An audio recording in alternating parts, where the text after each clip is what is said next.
एकादशी का भगवान को मनाने के लिए सबसे प्यारा व्रत है एकादशी का। अगर चाहते हो भगवान माने, प्रसन्न हो जाए, तो एकादशी का व्रत जरूर रखा करो। बोलो राधे राधे। लेकिन उसके बदले में उनसे कुछ मांगना नहीं है। एकादशी के व्रत के बदले में कुछ मांगना नहीं है। कई लोग हमसे कहते हैं महाराज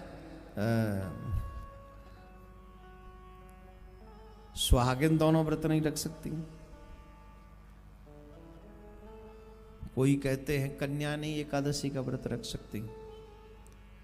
हम अगर अपनी भावना से कहें तो जिन जिन को ठाकुर जी को मनाने का मन हो, बच्चा हो, बूढ़ा हो, जवान हो, सबको एकादशी का व्रत रखना चाहिए।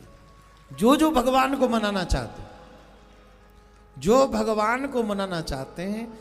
जैसे हम लोग कई व्रत ऐसे हैं, करवा चौथ का व्रत पति की उम्र बढ़ाता है ना।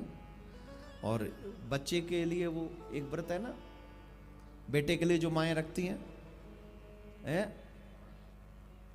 अघोई व्रत रहती है ना, बेटे के लिए रहती। वैसे ही नारायण को मनाने का सबसे सुंदर व्रत है एकादशी का व्रत। राम कृष्ण हरि तीनों ही एक ही हैं, 500 नहीं है, पर तीनों ही उससे प्रसन्न होते हैं एकादशी के व्रत से। तो इसलिए व्रत रखना चाहिए। राजा अम्बरीश एकादशी का व्रत रखते हैं। एक दिन एकादशी का व्रत रखे हुए थे, तो दूसरे दिन द्वादशी प्रारंभ हो गई थी और द्वादशी में पारायण कर रहे थे। उसी समय दुर्वासा ऋषि आ गए और दुर्वासा ऋषि को इन्होंने अपना अतिथि बनाया। आप पधारे, भोजन करें। ठीक है। अब ये चले गए जमुना स्नान करने। अब जमुना स्नान करने गए तो संत रमता जोगी बहता पानी, इनको कौन कहे कि आओ। गए, आ गए, लग गया आनंद। अब जो तिथि थी वो क्षीण होने वाली थी, मतलब बहुत कम समय के लिए बची थी। त्रयोदशी लगने वाली थी, द्वादशी पूर्ण होने वाली थी। अब पारायण द्वादशी में ही करना है। क्या करें महाराज? ब्राह्मणों को बुलाया, आचार्यों को बुलाओ, महाराज बताओ। महाराज तो आए नहीं, अब अतिथि को। और एक बात ध्यान से सुन लें, हेलो एवरीवन, द्वार पर अगर कोई घर पे कोई अतिथि आया है, उस अतिथि को भोजन कराने से पहले अगर आपने भोजन कर लिया तो ये महापाप है। इसमें बच्चे और बूढ़े दोनों को छुट्टी है। वयोवृद्धों को कईयों को औषधि लेनी होती है, दवा लेनी होती है, मेडिसिन लेना होता है, तो दवा के हिसाब से वो पूरा ना जेल लें, जिससे दवा चल जाए उतना ही जेमें। और बच्चे हो तो बच्चे होते हैं, उनको तो आप, बच्चे भगवान का स्वरूप होते हैं। इसलिए अगर समझदार हो गए, 5 साल से ऊपर हो गए, तो उन पे भी कंट्रोल आपको करना है।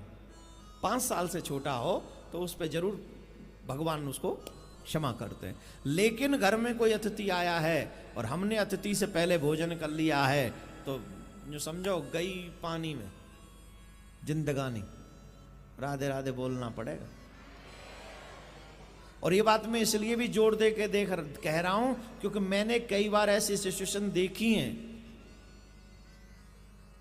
किसी ने हमको घर पे बुलाया, हम गए, तो वहाँ थोड़े तो छोटे 10-12 साल के बच्चे भी थे, कुछ बुजुर्ग भी थे। तो भैया आओ, आप लोग भी, हम शुरू कर रहे हैं, आप भी करो। हमने तो सोचा अतिथि देवो भव वाली कंडीशन होगी। मैंने हम शुरू कर रहे हैं, भैया तुम भी लगाओ अपनी अपनी थाली। बोले महाराज आप पाओ, हम तो पा चुके हैं जी।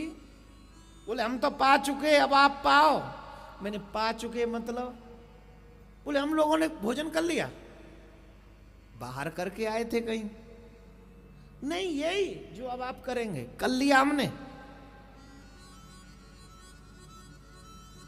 हमने कहा भैया अपना ही प्रसाद हमको खिलवाना था तो हमें वहीं पहुंचा देते, हम वहीं खा लेते, हम काहे को आए यहाँ। अरे ऐसा हमारे साथ नहीं, मोस्टली बहुत लोगों के साथ होता है। इसीलिए मुझे बार बार बोलना पड़ता है, अतिथि का सत्कार करना सीखो। अतिथि कोई भी हो, वो भगवान का ही स्वरूप है। आप भगवान को भोग पहले लगाओगे, उसके बाद ही आप भोजन करोगे। अम्बरीश राजा की इस कथा से भी ये बात जो सिद्ध होती है। बोले महाराज अब क्या करें, त्रयोदशी लग जाएगी। बोले महाराज एक काम करो, भगवान के चरण के चरणोदक से आप पारायण कर लो, और महाराज जब आ जाए तो भोजन करा के भोजन कर लेना।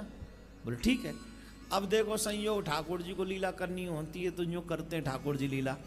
इनका तो चरणामृत लेना हुआ और दुर्वासा ऋषि का वहां पहुंचना हुआ, और दुर्वासा ऋषि बोले ये क्या किया तूने, मेरे जैसे तपस्वी को अतिथि बनाकर, और मैंने तेरा आतिथ्य स्वीकार किया, उसके बाद भी मुझसे पहले तूने पारायण कर लिया। अरे तूने तो बहुत बड़ा अपराध कर दिया। जटा उखाड़ी और कृत्या नाम की राक्षसी उत्पन्न कर दी और कहा इस अम्बरीश का वध कर दे, इसने मेरा अपमान किया है। अब तो महाराज वो कृत्या भागी अम्बरीश राजा को मारने के लिए, और जैसे ही अम्बरीश राजा को मारने के लिए दौड़ी, सुदर्शन चक्र प्रकट हो गए भगवान के। ऐसा नहीं होने देंगे। कृत्या को वहीं मार दिया, तुरंत समाप्त कर दिया। अब कृत्या मर गई। अब सुदर्शन का तेज शांत ना हो, उनका क्रोध शांत ना हो। अब वो पड़े दुर्वासा ऋषि के पीछे, दुर्वासा ऋषि आगे आगे, सुदर्शन चक्र पीछे पीछे। दुर्वासा ऋषि भागे शंकर भगवान के पास, बाबा भोलेनाथ बचाओ, बाबा कर्पूर गौरम करुणावतारम। बोले हमारी करुणा इस समय मौन में है, जाओ यहां से, जल्दी जाओ।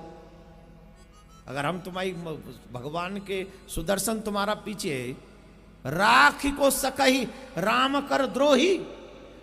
भगवान के द्रोही को, भगवान के भक्तों के द्रोही को अपने घर में जगह नहीं देनी चाहिए, ये बाबा भोलेनाथ सिखा रहे हैं। ध्यान से सुनिए, जो भगवान के भक्तों का विद्रोह करता हो, द्रोह करता हो, निंदा करता हो, उपहास करता हो, और जो भगवान का उपहास करता हो, वेदों की निंदा करता हो, पुराणों का मजाक उड़ाता हो, ऐसे लोगों को अपने घर में नहीं आने देना चाहिए, और ना ही ऐसे लोगों के घर में जाना चाहिए। बेटा हो या बेटी, 2 दिन भूखा रखो, दोनों एकादशी के दिन उसे अन्न मत खाने दो। अरे महाराज नोबेल पुरस्कार मिला है एक साइंटिस्ट को, जिसने ये शोध किया है कि जो व्यक्ति महीने में 2 दिन व्रत रखता है, फास्ट करता है, उसे कभी कैंसर नहीं हो सकता। अरे सुनो, अभी नहीं बजेंगी ताली, क्योंकि तुमने सोचा को देसी साइंटिस्ट होगा, विदेशी साइंटिस्ट है वो, और उसे नोबेल पुरस्कार मिला है, जिसने ये शोध किया है कि जो 2 दिन व्रत रखेगा, मतलब फास्ट, उसने फास्ट एकादशी नहीं कही, 2 दिन फास्ट, और वो भी उसने चंद्रमा और सूर्य का आंकलन किया कि इतने, चंद्रमा जब इस स्थिति में हो और सूर्य जब इस स्थिति में हो, अगर उस 2 दिनों में व्यक्ति फास्ट करे, उसे कभी कैंसर नहीं होगा। और संयोग से वो दोनों दिन एकादशी के पड़ते हैं। हमारे ऋषि मुनियों का विज्ञान है ये। आज के वैज्ञानिक तुम्हारी बीमारियों का इलाज का दवा बना रहे हैं, और हमारे ऋषियों के विज्ञान ने ऐसी तैयारी की थी जिससे तुम बीमार ही ना पड़ो। करके देखो एकादशी का व्रत। और मुझे याद नहीं मैं कब से एकादशी का व्रत कर रहा हूं, ठाकुर जी की बड़ी कृपा है मेरे ऊपर, बड़ी कृपा है। और आप सबको प्रेरणा दे रहा हूं, अगर अपने बच्चों का हित चाहते हो तो महीने में 2 दिन उन्हें अन्न मत खिलाओ एकादशी के दिन।